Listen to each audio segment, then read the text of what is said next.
Soporte vital y shock, vamos a hablar antes del shock clásico hipovolémico hemorrágico, del shock séptico, ¿ok?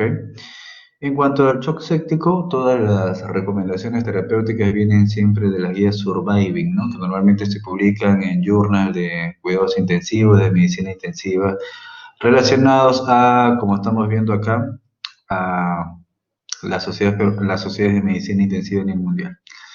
Muy bien, algunas definiciones básicas: sepsis severa, séptima disfunción orgánica con hipoperfusión tisular, y el shock séptico desde el punto de vista operativo si no revierte a la resucitación de fluidos, ¿no? Aquí propiamente en estas definiciones se incorporó en los últimos años el nivel de lactatemia por encima de 2 milimoles por litro, y si vemos ya un paciente que está con terapia con vasopresores, evidentemente también decimos que está con shock séptico, en especial si tiene un nivel de hiperlactatemia por encima de 2, ¿no? Lo cual, ojo, que tendrá su propia sensibilidad, o sea, no es que sea excluyente o categórico. Algunas definiciones operativas: sistólica menos de 90, la media menos de 70, fíjense, recuerden esto, media menos de 70, y si hay una disminución de la previa en 40 milímetros de mercurio, ¿no? Todos estos temas son orientativos para la identificación de la inestabilidad tipo shock, ¿ok? Entonces, el manejo propiamente es medir bueno, primero que tenemos que hacer, evidentemente, la resucitación, pero toda esta secuencia la vamos a ver en realidad que ocurre en cuestión de minutos, ¿no? Entonces, cuando un paciente llega, propiamente para verificar si está hipoperfundido, tenemos que identificar el nivel de lactato, ¿no? Por si acaso esto había sido cambiado, modificado de los años previos, ¿ya? En la última guía ya establece un corte de por encima de 2 milimoles, ¿no? El previo era un poco mayor. Y obviamente lo que se ha incrementado al hacer esto es la sensibilidad. Luego siempre hay que tomar los cultivos previo al tema de los antibióticos. Recuerden que estamos en una era de antibiótico resistencia, así es que sí que es importante haber aislado adecuadamente la sensibilidad del germen y qué tipo es. Luego hay que administrar terapia antibiótica empírica. Este es un paciente con sepsis, ya sea para gram negativos o positivos.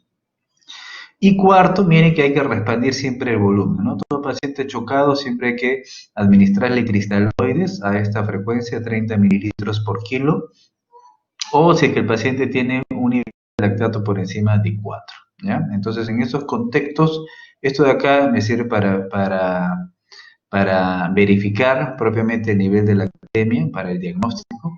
Y esto de acá, si está por encima de 4, me sirve también como fines terapéuticos, ¿no? O sea, a partir de este valor, yo ya puedo indicar también este, este valor, esta cantidad de cristaloides que yo voy a reponer, ¿ok? Si es que el paciente está hipotenso, también igual tengo que administrar, reexpandir el volumen con los cristaloides. Y luego ya agregar los vasopresores si es que el paciente no logra el objetivo terapéutico, que es más de 65, ¿no? Esto no se olviden.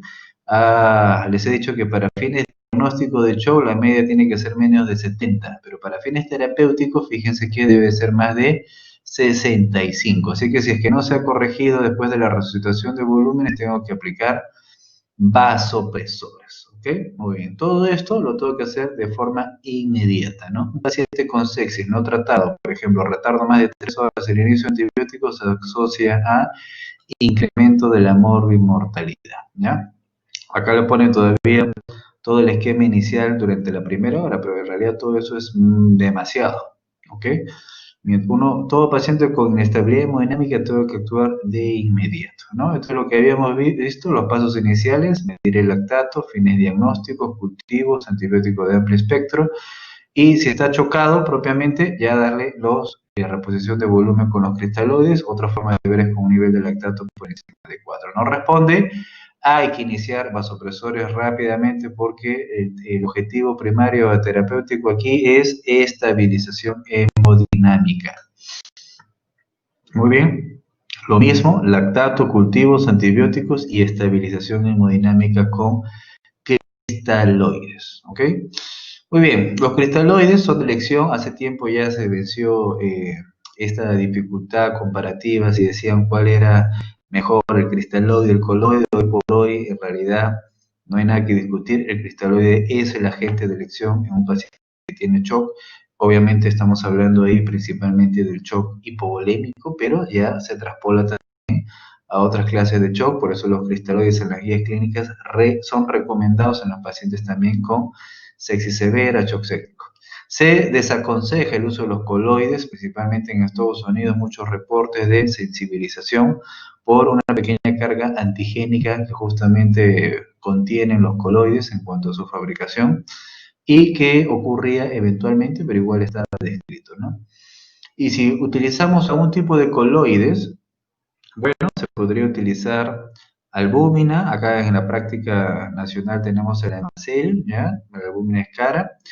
Y su cabida de coloide se puede dar cuando la resucitación con cristaloides ya ha sido importante, ¿no? A veces hay algunas recomendaciones empíricas que refieren 3:1, 3 litros de cristaloides, 1 litro de coloides, pero no es que haya algo así estrictamente estandarizado. Pero si es que ya hay una cantidad importante de resucitación con cristales, también se recomienda eventualmente un coloide. En ese caso, sí. Y lo que le estaba diciendo es que la reposición es de 30 mililitros por kilo, ¿no? Muy bien, los objetivos, fíjense, una presión venosa central de 8 a 12 milímetros de mercurio. Ojo, milímetros de mercurio, acá no estamos hablando de centímetros de agua, no es lo mismo. Y la presión arterial media, ya dije, el objetivo es mayor o igual a 65. El urinario, si hay una buena reexpansión de la bulimia en el intravascular, también ocurrirá en el filtrado y se recuperará la diuresis. Por eso es que la diuresis es un biomarcador bien sensible y precoz que se afecta en la hipovolemia y en la hipotensión. Así que el objetivo será tener un buen débito urinario y controlar la oxigenación del paciente, ¿no? ¿Cómo lo hago? A través de una saturación venosa central. Tengo que tener para esto un catéter venoso central para poder medir propiamente la saturación venosa, que es de 70%, y si es ya la saturación venosa mixta, esto ya a nivel intracardíaco, 65%. Entonces, estas interpretaciones de las saturaciones venosas simplemente tienen que hacer un razonamiento lineal nada más. La persona se le entrega oxígeno. Si la persona está hipoxémica, entonces, así como tiene menor concentración de sangre a nivel arterial, también tendrá menor concentración de sangre a nivel venoso. Así es que lo lógico que hay que entender aquí es que a menor concentración o a menor saturación venosa, el paciente tiene un problema de oxigenación como consecuencia del shock. ¿Ok? Entonces simplemente hacemos la venosa porque esta es la que, como siempre, cualquier analítica es mucho más fácil de obtener, ¿no?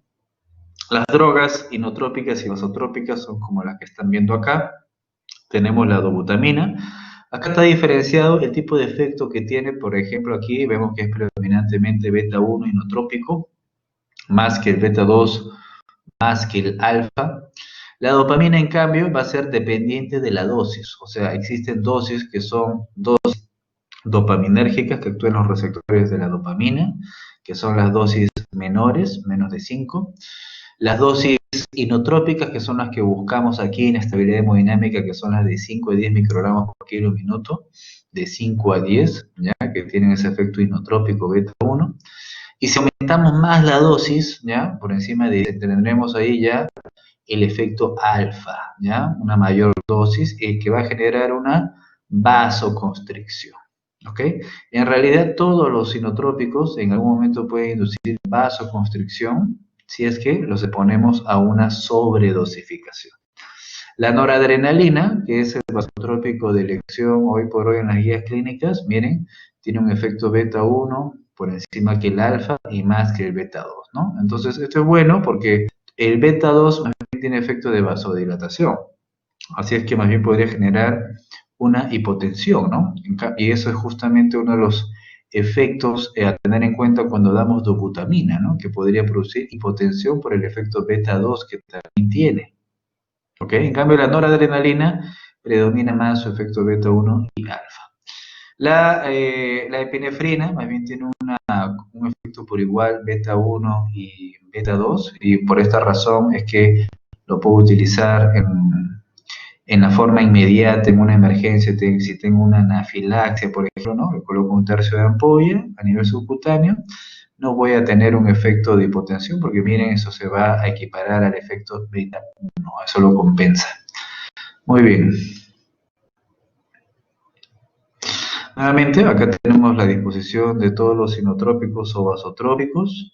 Miren, acá, vasoconstricción, todos pueden producir vasoconstricción, ¿ya? Esto de acá no se utiliza. Y todos estos, si es que yo los expongo a high dose, ¿no? O sea, alta dosis, pueden tener un efecto cronotrópico que después sí que es importante porque algunos podrían ser arritmogénicos. Acá está, riesgo de arritmia que pueden producir algunos sinotrópicos, ¿ok? Ok. Entonces, miren, esto tenganlo en cuenta, ustedes recordarán un caso clínico que se hizo conocido de una paciente que había estado hospitalizada y que había sufrido una amputación en las cuatro extremidades, ¿no? Es una paciente que tenía obviamente mal pronóstico por la comorbilidad y el diagnóstico y que estuvo expuesta a alta dosis también de vasotrópicos e inotrópicos, ¿no? Entonces, miren, una de las consecuencias frente a esa exposición, que en ese caso se lo dio para poder estabilizarla hemodinámicamente, en ese tipo de consecuencias. La dobutamina, miren, el efecto beta 1 es importante, por eso tiene efecto inotrópico. El beta 2, en cambio, puede producir hipotensión. Como consecuencia de la hipotensión puede haber taquicardia refleja. Y también podría producir hipocalemia, pero esto es bien raro. Y tienen riesgo de arritmia en general todos los inotrópicos porque contienen el calcio en el citosol. Es un análogo de la dopamina. ¿Y cuál es la indicación? Su asidero es en los pacientes que tienen bajo gasto cardíaco, podría ser incluso en una falla cardíaca, porque tiene aquí incremento de la presión de llenado del ventrículo izquierdo, ¿cierto? Que es propiamente la identificación de la falla cardíaca fisiopatológicamente, más que el paciente tenga una hipotensión, pero no severa, porque si es severa puede tener riesgo a que se hipotense por el efecto beta 2. Por esa razón es que normalmente la dobutamina se utiliza acompañada, ¿no? O sea, se puede añadir a una terapia vasopresora, como a veces se hace en la práctica. A veces yo tengo pacientes con noradrenalina más adrenalina, o en este caso yo podría tener noradrenalina más dobutamina, por ejemplo, ¿no? La dopamina, por muchas décadas, años, ha sido el inotrópico de elección ampliamente utilizado, es muy bueno, así es que no es que necesariamente haya quedado desplazado, no es que sea malo, no es que se asocie a grandes complicaciones, nada de eso, ¿ya? La dopamina es un excelente inotrópico, es precursor de la noradrenalina. Las dosis dopaminérgicas, que son las dosis bajas que estamos viendo aquí, 1 a 2 microgramos por kilo minuto, menos de 5, son dosis que no tienen ahorita ningún impacto terapéutico, ¿no? Anteriormente se utilizaba para protección renal, entre comillas, pero los estudios demostraron que no tiene ningún tipo de ese efecto. Y las que buscamos son estas, 5 a 10 microgramos kilo minuto, efecto beta 1. Y tratar, en la medida de lo posible, evitar sobredosificar. Obviamente a veces se hace porque el paciente se sigue complicando en cuanto a inestabilidad por su efecto alfa 1. ¿No? Entonces, al momento, se sugiere que si se va a utilizar dopamina, se utilice solo en pacientes de bajo riesgo de taquiarritmia, porque justamente esta fue la razón por la que fue desplazada por la noradrenalina, ¿no? Y se hizo un estudio en el que se encontró que la noradrenalina producía menor incidencia de este tipo de taquiarritmia, ¿no? Todos los, por si acaso, inotrópicos, vasotrópicos tienen un efecto taquicardizante. Algunos de ellos son arritmogénicos y ese pequeño riesgo se identificó con la dopamina y por eso quedó desplazada con la noradrenalina. Pero como dice muy bien la guía clínica, se sugiere, ¿ya? En los pacientes de bajo riesgo y ya en las revisiones de basada en evidencia, de medicina basada en evidencia, hay que tener en cuenta que hay que diferenciar los términos, ¿no? Una cosa es sugerir y otra cosa es recomendar, ¿cierto? Que tiene siempre un mayor grado de evidencia. La adrenalina, miren, esto ya habíamos dicho que el efecto beta 1 compensado con el beta 2 hará que no veamos propiamente este efecto hipotensor ni tampoco por el otro lado hipertensor. tiene una estimulación mixta, beta 1 y beta 2. Normalmente, hoy por hoy, se utiliza como segundo agente, se agrega a los agentes de elección, que uno es noradrenalina y dos es dopamina. Y esto de acá, que puede incrementar el lactato por estímulo beta 2, es un hallazgo inusual. La noradrenalina hoy por hoy constituye el primer agente de elección. A veces había la preocupación si podría generar vasoconstricción, por ejemplo, a nivel renal, pero lo que hemos visto es de que, bien, como están viendo acá, a altas dosis de la noradrenalina no hay propiamente muchos cambios del filtrado glomerular y se mantiene.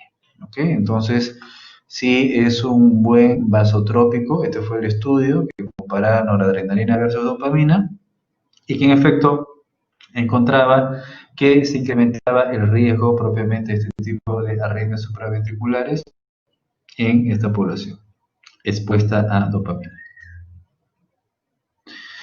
Muy bien, finalmente el uso de los corticoides en la sepsis severa, esto ya se sabe desde hace mucho tiempo en varias guías clínicas previas.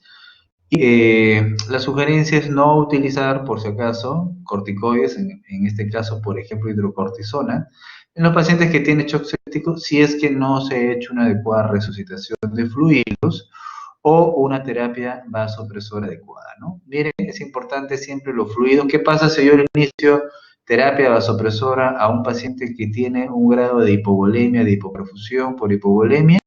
Le agravo más la isquemia por los vasopresores, ¿cierto? Por eso es que uno tiene que ir en un orden secuencial, ¿no? Primero, restablecer el volumen, luego darle la terapia vasopresora, ¿cierto? Tengo una terapia adecuada, un enfoque del diagnóstico de las sepsis, etcétera. Y si es que recién podría recurrir, pensar, utilizar hidrocortisona, ¿no? Recuerden que iguales son corticoides y obviamente es un arma de doble filo, ¿no? Evidentemente podría inducir mayor muerte también, puesto que al ser un inmunosupresor también podría exacerbar el periodo de la sepsis, ¿no? Sin embargo, tiene cabida, puesto que se sabe que más o menos el 60% de los pacientes en estas condiciones de sepsis severa tienen un grado de insuficiencia adrenal relativa, o sea, sí tienen una deficiencia de cortisol. Pero el que tenga una deficiencia de cortisol no necesariamente es igual a que se vayan a beneficiar de una sustitución del mismo durante ese periodo. ¿Ok? Algunos pacientes sí que se beneficiarán. Habrá que individualizar el caso. Aplicaciones, fíjense, ojo, respuesta inmune reducida, hipernatremia y la hiperglicemia, ¿no? Que justamente queremos evitar en un paciente con sepsis porque también aumenta la morbilidad. Habrá que individualizar y darnos cuenta que existen varios pacientes, el hiperdinámico, el hiperinmune y el hipodinámico o el alérgico o hipoinmune. O sea, ese paciente que no tiene ya una buena respuesta inmune frente a un proceso infeccioso, que a veces no hace ni fiebre, a veces no hace taquicardia, pero está infectado, o a veces no hace leucocitosis, pero está infectado igual. Ese paciente son justamente el diabético, el paciente con enfermedad renal crónica, así que habría que pensarlo 50 veces antes de que yo simplemente siga una sugerencia de administrar corticoides, ¿cierto? ¿Quién podría beneficiarse? Tal vez el hiperinmune, ¿cierto? El inflamado, ¿cierto? Así como estamos viendo ahora como consecuencia de la infección por el coronavirus, que por producto de la inflamación en algunos pacientes le administran corticoides y algunos se benefician. El problema es cuando tratan de generalizar a todo lo mismo. Y en esos pacientes sí que podrían beneficiarse de esta terapia con corticoides, ¿no? Finalmente, el soporte transfusional, miren, se recomienda entre 7 a 9, siempre y cuando no haya o coexista una cardiopatía coronaria o una hemorragia, ¿no? Para lo cual tendremos que enfocarlo diferente. Por eso es que ahora pasamos a shock hipovolímico o hemorrágico. Miren, hay varios tipos de shock, ¿ok?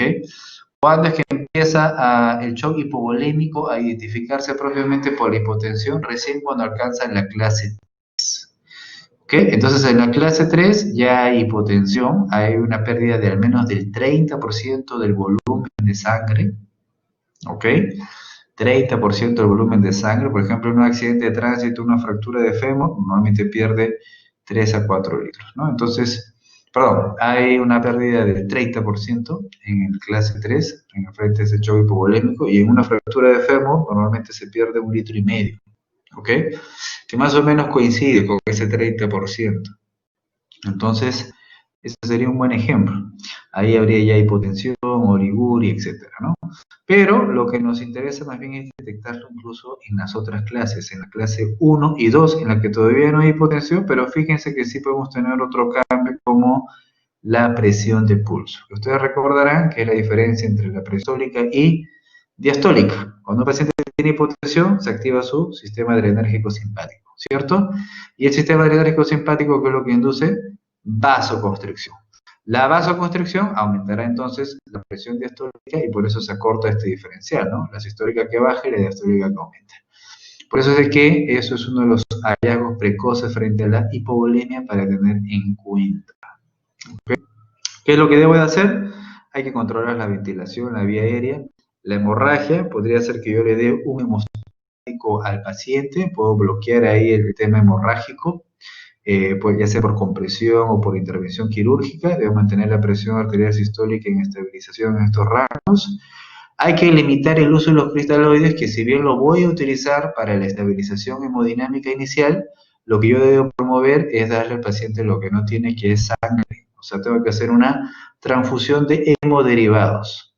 Previo, cross-match, yo tengo que ver si es compatible la sangre que le voy a poner, ¿no? Que no es otra cosa que cruzar la sangre donante con un receptor en una lámina y punto. No hay aglutinación, entonces ya hice el cross-match, es compatible, y le hago la transfusión del paciente, ¿no? Ahí está el objetivo terapéutico, al menos del hematocrito en un choque hemorrágico. Y los derivados, a veces puedo requerirlo porque el paciente podría hacer una coagulopatía, pero como consecuencia del sangrado, o puede ser que tenga una coagulopatía previa que me favorezca el sangrado. En ambos casos tengo que hacer una reposición. Pero tengo que basarme siempre en la lógica, ¿no? Si el paciente no tiene ningún tipo de antecedente en la historia clínica de discrasia sanguínea, yo no tengo que pensar que tenga una coagulopatía, ¿no?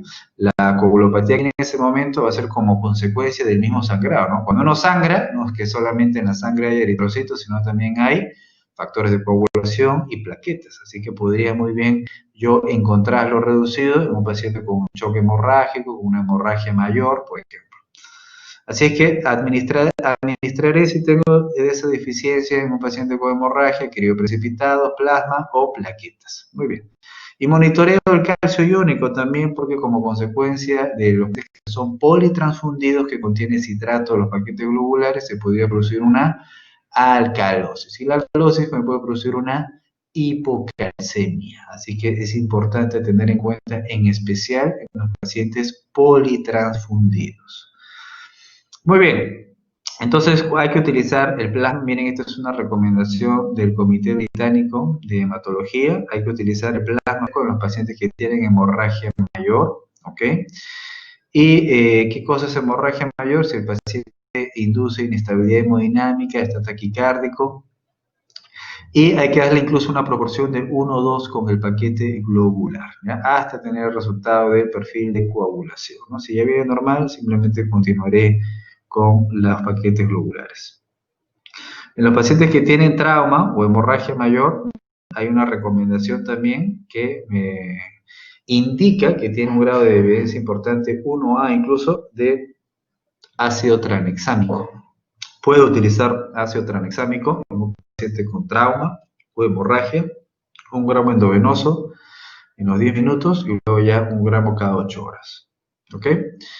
Y en los pacientes que más bien tienen cirugía de alto riesgo, puedo utilizar el ácido tranexámico de 10 miligramos por kilo y luego ya le fracciono la dosis.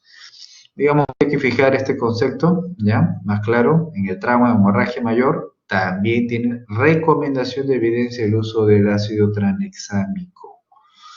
Muy bien, esto de acá para tener algunas consideraciones. Una persona tiene, ahí tiene la distribución porcentual normal entre plasma y elementos formes.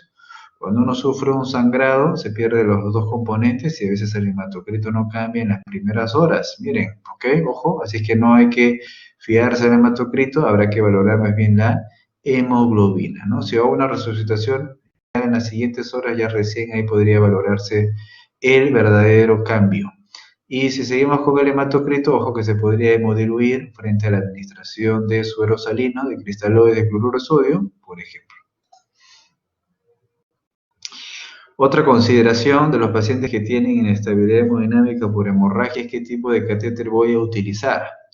A ver, ¿qué tipo de catéter utilizarían ustedes? A ver, voy a preguntar así. A ver, acá veo Cristel Liz. A ver, Cristel, ¿qué tipo de catéter utilizarías en un paciente que tiene una hemorragia y hay que restituirle volumen, fluido? ¿Le darías un catéter, por ejemplo, una bránula de estas que ponen normalmente a nivel de los brazos? ¿O le colocarías un catéter venoso central que va directamente a la aurícula derecha? Por vía periférica, ¿Por qué? Muy bien. ¿Y por qué?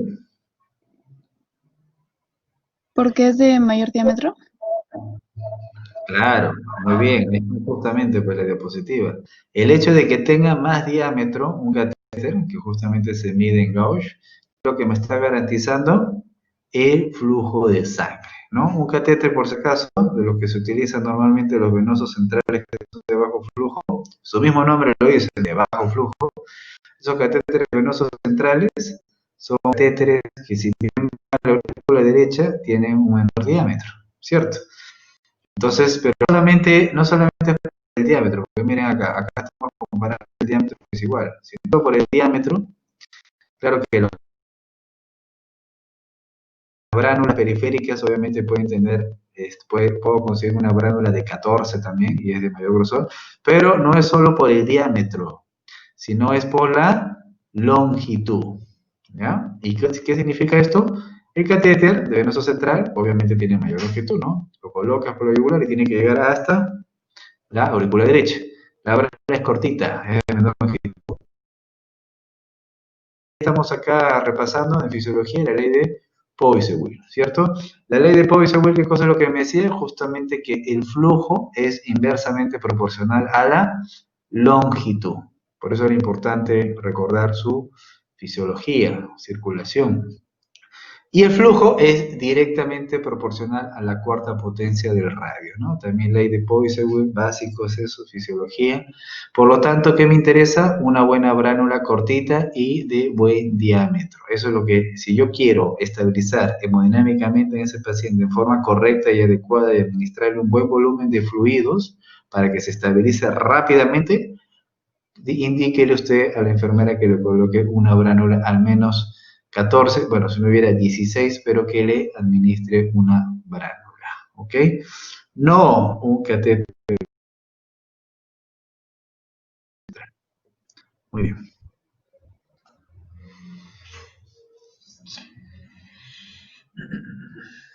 Muy bien, Cristel.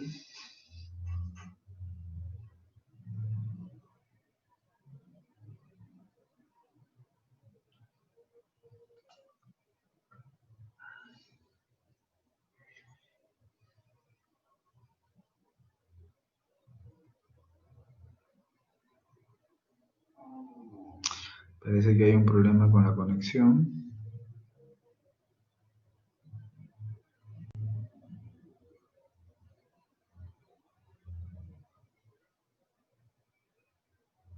¿Me escuchan? Se le escucha, doctor. Sí, doctor. Todo ok. Ya, ¿por qué no avanza? Vamos a ver.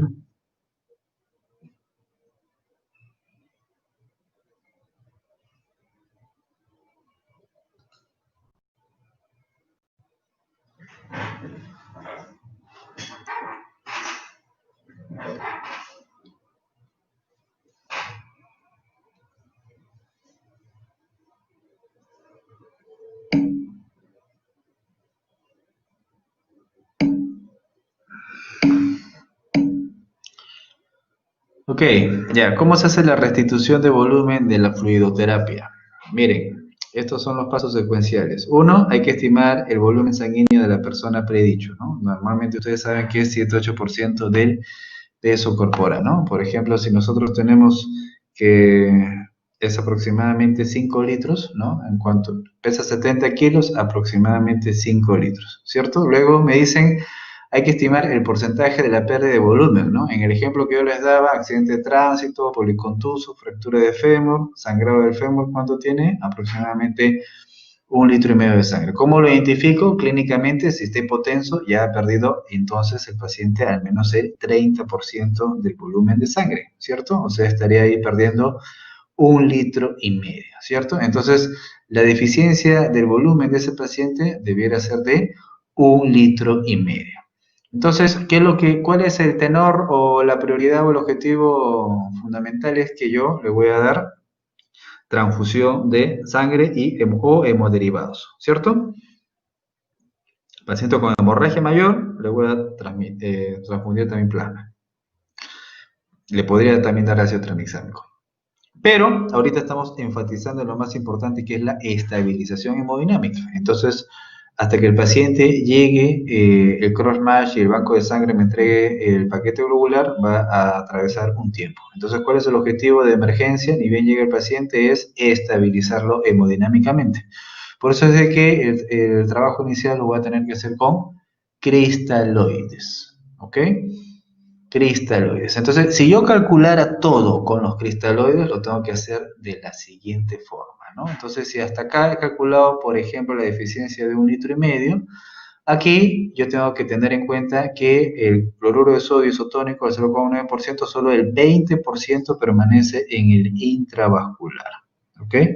Entonces, si permanece solamente el 20% en el intravascular, normalmente se recomienda que yo tengo que administrar hasta 4 veces, ¿no? Claro, matemáticamente sería 5, pero la recomendación es hasta 4 veces el déficit. O sea, esto me daría un techo de hasta administrarle hasta 6 litros, porque al administrarle 6 litros, yo estaría estabilizando y compensando hemodinámicamente su deficiencia de 1,5 litros. Por supuesto que no le van a dar 6 litros, ¿ok? Porque se supone que va a llegar el volumen del déficit, van a compensar la deficiencia de volumen sanguíneo real, ¿cierto? Con las transfusiones. Por supuesto que ustedes no van a llegar a los 6 litros. Sin embargo, significará, o eso es lo que ustedes tienen que tener plenamente en cuenta, que ustedes no pueden ser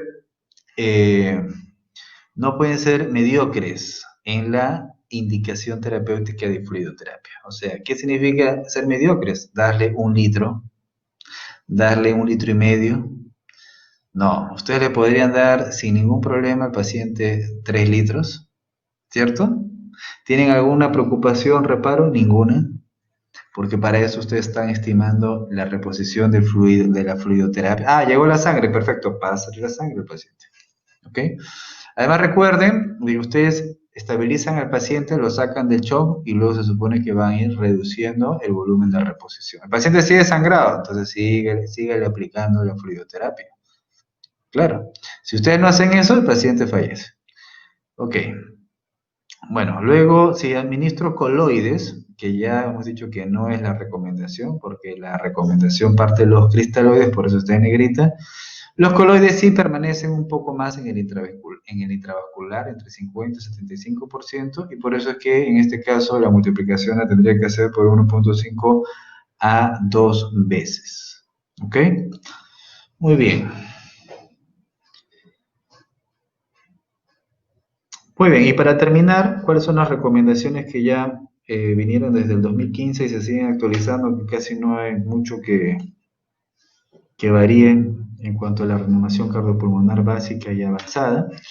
Bueno, primero, siempre la predominancia en cuanto a las compresiones y a las respiraciones, por eso es que siempre si mantenemos la fracción de eyección, mantendremos la perfusión y evitaremos la encefalopatía hipóxica, por eso es que las recomendaciones siguen siendo de 32, ¿no? Más o menos eso es aproximadamente 100 a 120 compresiones por minuto.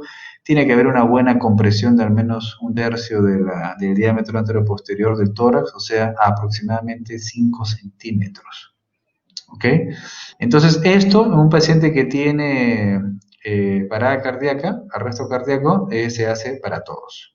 ¿Ok? Ya sea si su parada cardíaca es de causa propiamente cardíaca o es de otro tipo, ya sea metabólica, etc. ¿Ok? Luego debo de verificar rápidamente si el paciente se encuentra en un ritmo desfibrilable. Si es desfibrilable, evidentemente paso ya al esquema de la defibrilación como tal, y si no, continuaré propiamente con este ciclo de reanimación, 2 minutos, pero sí que administraré precozmente ya la epinefrina, ¿no? Como en la práctica se hace, ¿no? Eso es lo mismo, ¿cierto? El paciente tiene ritmo defibrilable, por ejemplo, fibrilación ventricular o taquicardia ventricular sin pulso, entonces descargo ahí propiamente el primer ciclo de defibrilación. Ok, continuaré con la reanimación cardiopulmonar 2 minutos, volveré a verificar si el paciente sigue en este ritmo defibrilable, nuevamente voy a administrar otra descarga y continuaré con la reanimación cardiopulmonar. Evidentemente tendría que estar con monitoreo para ver si el paciente ya recupera propiamente el ritmo cardíaco, ¿cierto? Si no recupera, sigue toda esta secuencia que estoy diciendo, ¿no? Defibrilación, RCP 2 minutos, defibrilación, RCP 2 minutos. A partir de aquí, ya le agrego epinefrina, 1 miligramo cada 3 a 5 minutos, ¿ok? Nuevamente, por tercera y última vez, se puede verificar si el ritmo es defibrilable, y si no, seguiré todavía por 2 minutos. ¿Cuánto tiempo? Ya dependerá de la indicación del caso clínico del médico tratante. Finalmente acá lo que se incorporó es la amiodarona, ¿cierto? Un antiarrítmico, quedó un poco más desplazada, lo cual no significa que no se utilice la lidocaína. Ok, el paciente, en cambio, si estuviera en asistolia, ya no tiene actividad eléctrica, sin pulso, entonces, en este caso, continuaré con las reanimaciones cardiopulmonares, le voy a administrar la epinefrina. Bueno, en la última guía es lo que dice lo que en realidad todos en la práctica hacemos, ¿no? Y bien estamos reanimando, estamos indicando también la aplicación de la epinefrina, cada 3 a 5 minutos 1 miligramos. Se puede verificar si el ritmo es defibrilable, si no, sigo haciendo la reanimación 2 minutos. Hay que verificar también en este proceso cuál es la causa, obviamente, de que el paciente probablemente esté en parada, ¿no? Si es un paciente que tiene hipercalemia, seguro que habrá que colocarle gluconato de calcio. Si el paciente está con acidosis metabólica y hizo parada cardíaca por eso, habrá que administrarle bicarbonato de sodio. Entonces, va a depender, en este caso, de las causas, ¿no? Igual acá. Mientras voy valorando, voy estipulando eso. Muy bien, eso sería todo. ¿Tienen preguntas?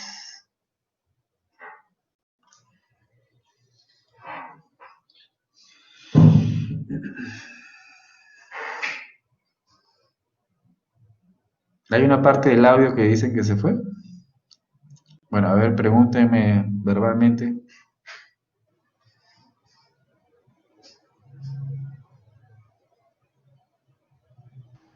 Doctor, una pregunta.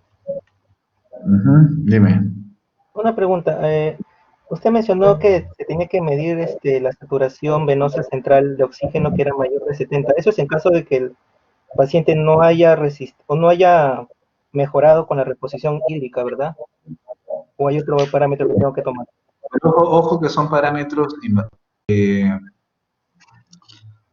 A ver, los pilares de tratamiento son los que les he enseñado al comienzo, ¿no? Pero claro de que hay algunos parámetros para monitorizar el efecto del paciente, ¿no? Los parámetros clínicos que siguen siendo importantes, evidentemente, la presión arterial y la diuresis. Los parámetros de oxigenación se supone que ya requiere que el paciente tendría un catéter venoso central, pero si el paciente no tiene un catéter venoso central, bueno, sí que lo tendrá si el paciente va a iniciar vasotópicos, por supuesto que sí, porque normalmente su indicación es por vía central. Pero si es que no tiene un catéter venoso central, evidentemente podrá ser de la saturación venosa, ¿ok?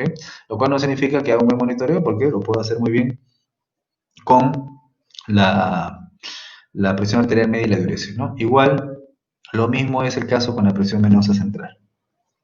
Hay algunas indicaciones que poco a poco cada vez va perdiendo un poco de fuerza. Hace muchos años, ¿ya? Por ejemplo, la cateterización de la arteria pulmonar para justamente diagnosticar el tipo de shock que tenían los pacientes. Eso ya son prácticas totalmente dejadas de lado, ¿no? Dejadas de lado hace mucho tiempo, ¿no? Para medir la presión capilar en cuña, etc. Muy bien.